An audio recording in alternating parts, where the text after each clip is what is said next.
4번입니다. 믿음의 기도는 너무나 우리가 잘 아는 대로 포기하지 않습니다.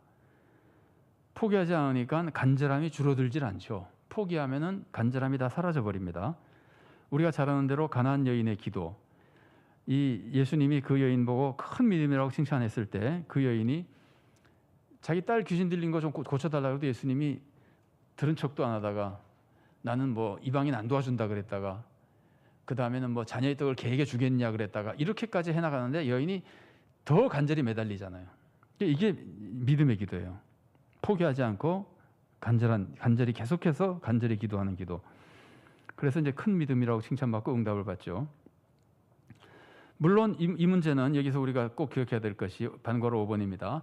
장로가 아니어도 이런 기도 드릴 수 있습니다. 이것을 강조하기 위해서 오늘 본문이 뭐라고 가르치냐면은 엘리야는 성정이 우리와 같은 사람이로되, 엘리야가 그렇게 기도했다 그러면 우리가 이런 생각 금방 할 수 있죠. 아, 엘리야야 엘리야니까 성령님을 충만히 받은 하나님의 선지자, 뭐 구약성의 대표적인 선지자니까 체험도 많이 하고 그러니까 할 수 있었지만 우리가 어떻게 합니까? 그럴 때 그걸 막기 위해서 성경이 가르치는 것은 엘리야 우리랑 똑같은 인간이야 라고 가르치는 겁니다. 우리가 똑같은 인간이어도 믿음으로 간절히 기도하니까 그런 응답을 받은 것이라고 설명하는 겁니다. 이걸 우리가 알 수 있어야 됩니다. 평소에 믿음이 더 좋은 장로들의 도움을 받는 것도 중요하지만 우리도 언제든지 믿음으로 응답받을 수 있다는 것을 또한 알고 기도 생활을 해야 된다는 거예요. 자, 실제로 엘리야 보세요. 갈멜산에서 승리했잖아요. 엄청난 사건이었습니다. 누가 봐도 위대한 인간이었습니다. 그런데 바로 그 다음 순간 이세벨을 피해서 도망가잖아요. 도망가면서 막 자기 죽여달라고 하나님께 그러잖아요. 그러니까 그렇게 대단하게 보이는 엘리야도 사실은 굉장히 연약한 인간이었다는 거예요. 그래서 이런 걸 우리가 기억하고 그럼에도 불구하고 믿음의 기도가 응답했다면 우리가 아무리 연약해도 믿음의 기도를 드릴 수 있으면 응답받을 수 있다는 걸 우리 스스로가 먼저 알아야 된다는 겁니다. 그리고 더 주님 원하시는 기도를 위해서 우리가 서로 위해서도 기도하고 또 장로들 청해서 기도하고 하는 거 다 합니다. 그러나 내 기도는 절대로 응답이 안 된다고 생각하는 것은 믿음이 아닙니다.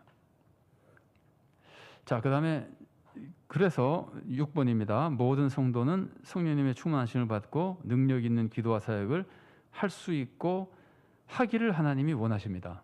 그게 요한복음 14장 12절에 나온 예수님의 말씀입니다. 내가 진실로 진실로 너에게 이르노니 나를 믿는 자는, 누구나죠? 누구든지 나를 믿으면, 이런 뜻입니다. 나를 믿는 자는 내가 하는 일을 그도 할 것이요 또한 그보다 큰 일도 하리니 이는 내가 아버지께로 감이라. 예수님이 아버지께로 가면 무슨 일이 일어나죠? 성령님이 오시죠. 성령님이 오시니까 믿는 사람은 누구든지 성령님의 능력을 힘입어서 얼마든지 큰 일을 할 수 있고 능력 있는 기도 생활을 할 수 있다는 겁니다. 그리고 그 다음에 마지막에 조금 쓴 내용이 사랑의 공동체에 대한 얘기예요.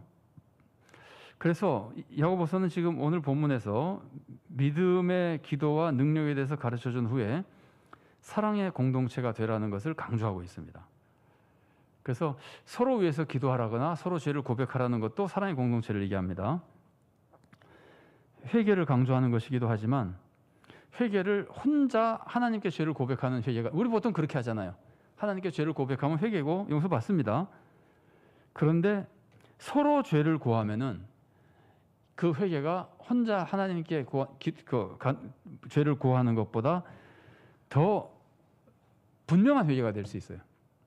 하나님께 혼자 회개하는 이런 거랑 비슷합니다. 내가 하나님께 혼자 하나님 이렇게 하겠습니다라고 한 거는 안 해도 아무도 모르잖아요. 내가 혼자 하겠다 그랬다 안 하게 되는 것에 부담이 좀 적어요. 뭐 믿음이 좋은 사람은 안 그렇겠지만 우리가 믿음이 약하기 때문에 하나님께 혼자 하겠다 그런 거는 안 해도 부담이 보통 적은데 믿음이 작으니까. 어떨 때 부담이 커지냐면 교회 앞에 공언했을 때 나 이거 하겠습니다라고 모든 사람 앞에서 공언했을 때는 훨씬 더 부담이 커지는 거예요.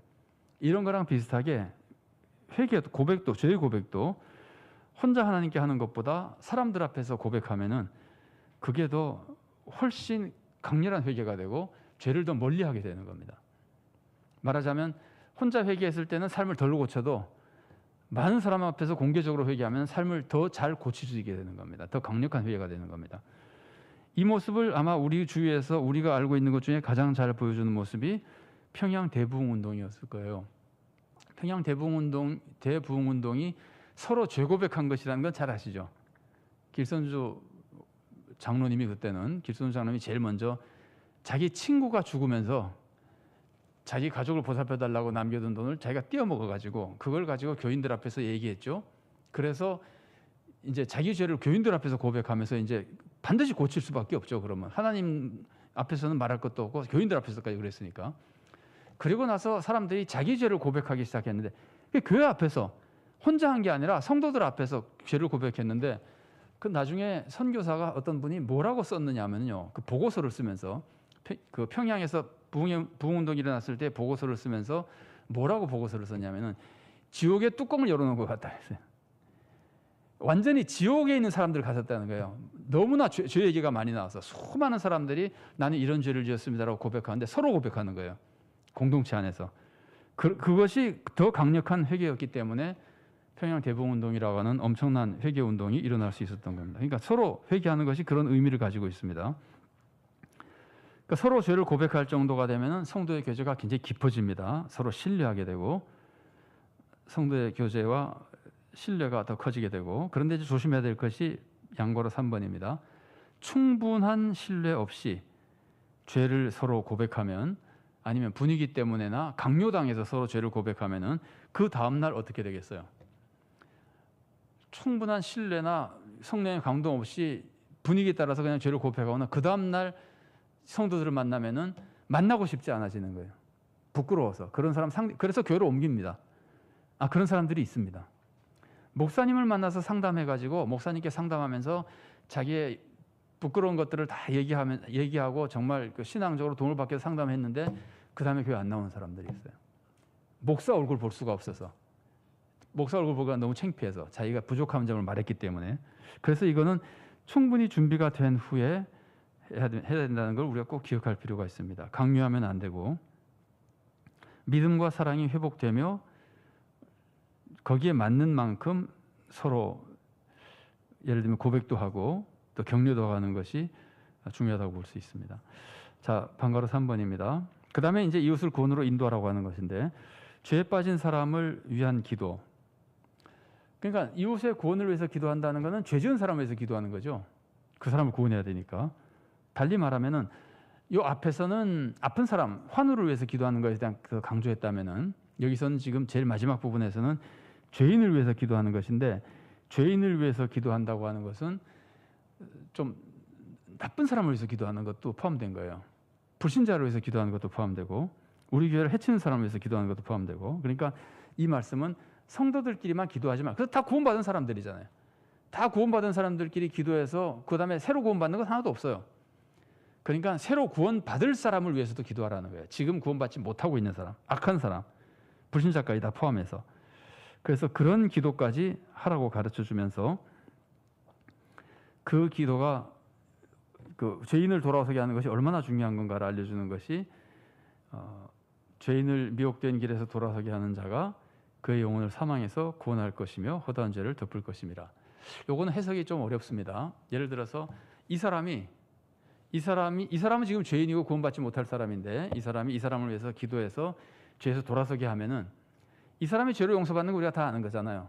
하나님의 축복을 받고 영혼이 구원받고 허다한 죄를 덮고. 그런데 그것만이 아니라 이 사람에게 그런 은혜가 임한다는 의미가 이 안에 포함되어 있을 수도 있어요. 이게 지금 그가 누군지가 불분명하기 때문에, 포괄적으로 생각하면.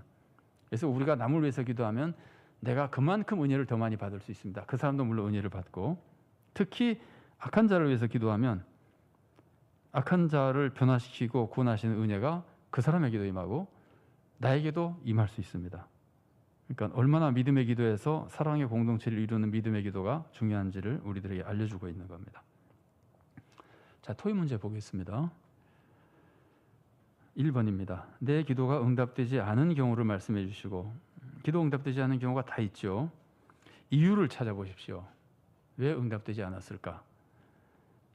기도는 다 올바른 기도고 믿음의 기도인데 하나님의 뜻이 다른 데 있기 때문인지, 혹시 내가 기도가 응답되지 않을 만큼 다른 어떤 기도의 방해 요소를 안고 기도를 드리고 있는 것인지 한번 찾아보면은 믿음의 기도의 특징을 아니까 생각해 볼 수 있을 것 같고요. 2번입니다. 의인의 기도는 어떤 특징이 있습니까? 여기만 정리한 것만 이제 몇 가지 나오는데 그런 걸 한번 정리를 해보시고요. 나는 정말 의인의 기도를 드리고 있는가? 의인의 기도가 역사하는 힘이 큰데 나는 의인의 기도를 드리고 있는가? 그 다음에는 3번, 나는 이웃에게 지은 죄를 회개하고 이웃과 화목한 모습으로 기도하고 있습니까?